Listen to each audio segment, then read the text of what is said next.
俺哥借我5万块钱，一直不还。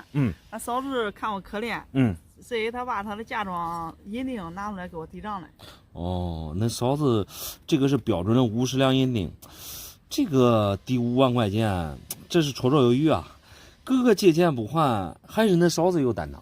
我感觉他两口子是唱双簧的啊。我经常看有的家传的东西，有的是假的。哦，这个银锭你可得看清楚了。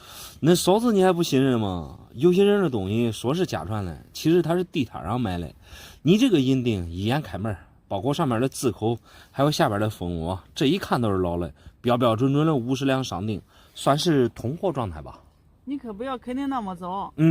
你说的50两啊，我觉得可不到10斤啊，我拎着最多也就5斤吧。50两的银锭重量肯定不到5斤，是因为现在的重量1斤是500克，而过去1斤16两，1两是37.3克，50两的银锭也就1800多克，按现在的重量，不到10斤吧。那你只要感觉对，那就对。因为10年前我和我嫂子去金店问过价，当时人家才给他8000多块钱。10年前金店给8000多块钱算是高了，因为那时候银价很便宜，一颗才2、3块钱，你不到4斤的重量，给8000多块钱，符合当时的市场价。那现在银子也不贵啊，我听别人说才5块多钱一颗。对。这还不够给我利息嘞。现在银子确实是5块多一颗，但是这种品相好的银锭，你这样按银价算，已经是没人再卖了。话要收来，那哥总共借了你5万，按理说也不多，像你说的不够利息的，难道利息比本金还多吗？利息也没有那么多钱，也就是1万来块钱嘛。因为他借我10年了，一直没给我。都是亲兄妹的啊，你把钱看得太重了啊。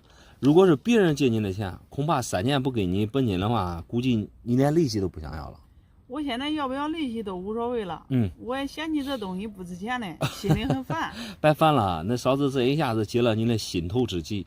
现在银价它即使再便宜，像这种50两的银锭啊，市面上是越来越少，物以稀为贵。你看银价买肯定是买不来了。你这个锭子啊，虽然说是上锭，但是它这个字口啊并不差。这个字口就相当于他的身份，好歹也是清末宣统年间的东西。虽然说是上锭，这一看字口啊，就不是现代的电脑体。银锭其实主要是看它的翅膀，这个翅膀越高也就越贵，因为这种翅膀啊，就是当时铸造的时候它倾斜出来了，所以每一个锭子的翅膀都不一样。而你这个翅膀还算可以吧？刚才我说了，一眼开门的地方其实就是它的蜂窝，因为过去人啊那时候条件有限，它不像现在这个铸造锭子用耐高温的材料。你像石墨烯，如果用石墨烯的话，它这个底部啊就不会有这种蜂窝了。所以像这种蜂窝，这一看都是老的。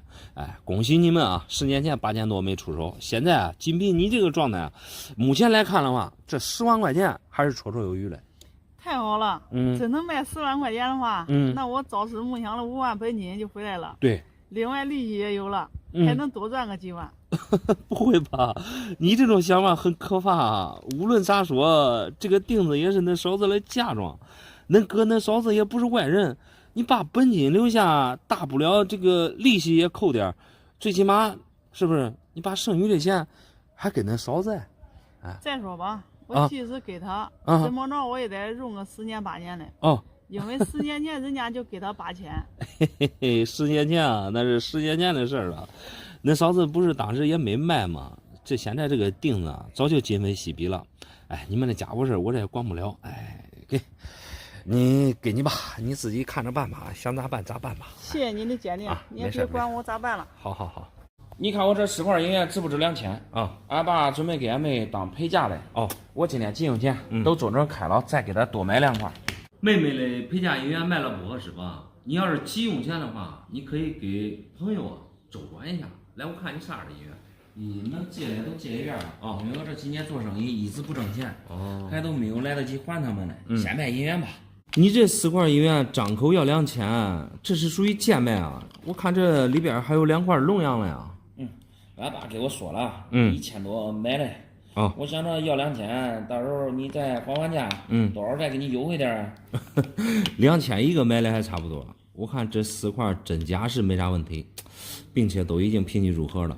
传阳虽然说都是23年了，但是这壁面光度非常棒，另外北洋和人银啊，这也毕竟也都是龙样，你这卖2000，一个才花500，这价钱让恁爸妈听到了，估计得气得吐血啊！你遇到啥事了？你非得卖医院吗？咦，今天不卖不行啊！最近这几天俺那村里面的年轻人都回来了。这几天聚在一起打牌。昨天我爷这把卡里的钱都入光了。我今天必须得高本儿。兄弟，不是我说你俩，你这种思想就是有问题了。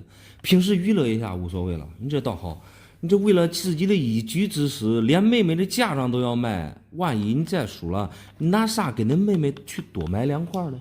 咦，我觉得我今天运气特别好，出门都感觉一身轻松，我有信心，把这些银元卖了，绝对能回本。兄弟啊，你这靠玩牌发家致富有点难啊。别人经常说10赌9输，你无论手里有多少钱，最终你都得输光输尽。另外啊，2000块钱卖的话，你即使赢了点钱，对吧？说实话，你这也不够这4块银元的本钱啊。我看你挺实在的，你多给我点钱，不让我赔钱不都行了吗？我再多给你点也不够你赔的。2000块钱啊，只是这种传阳的价格。你这俩这都是63家的23年的传阳，虽说23年传阳比较常见嘛，但是评级分值比较高啊。MS 就是未流通的状态，63家这就相当于是亚军分了。一般能达到这个分值的银元比较少见。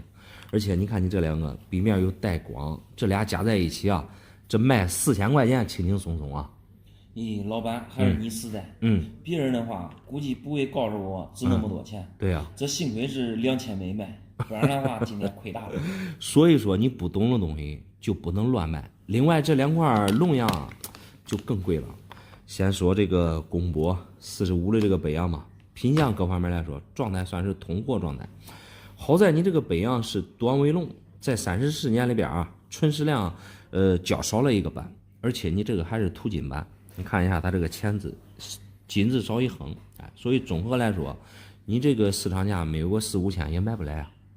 还是那句话，我今天绝对是遇到好人了。啥都不说了，希望另一块也不是便宜货。另外一块是恩和的江南人银啊 ，VF 的这个分值。一般江南8个有机年里边啊，人银放平时并不常见，所以价格也不会便宜了。所以说评级只给了一个 VF 的分值，但是整体状态并不差，尤其是字口这一面，我没看到有什么毛病。龙鳞的话稍微有点磨吧，主要是看它的分值了，因为给的全是英文，这个市场价我初步估计也得好几千。那这样算下来的话，这4块银元得1万多了。对，这俺爸妈对俺妹咋恁好啊？为什么告诉我只值2000嘞？很有可能是你听错了。一般父母给闺女的嫁妆都不会便宜了，2000块钱左右只能买那种阴阳坐样，因为我们国内的银元都没那么便宜了。听完报价，这4块银元给恁妹拿回去吧。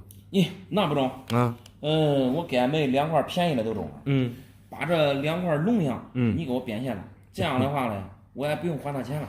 这个银元具体怎么分啊？是你们的家务事，但是你这2块我没法买。为了引起不必要的争论啊，建议你还是给恁妹拿回去，省得让父母给恁妹伤心。你不要都算了，我得完成我今天的事儿，我找其他人看看。三思而后行吧。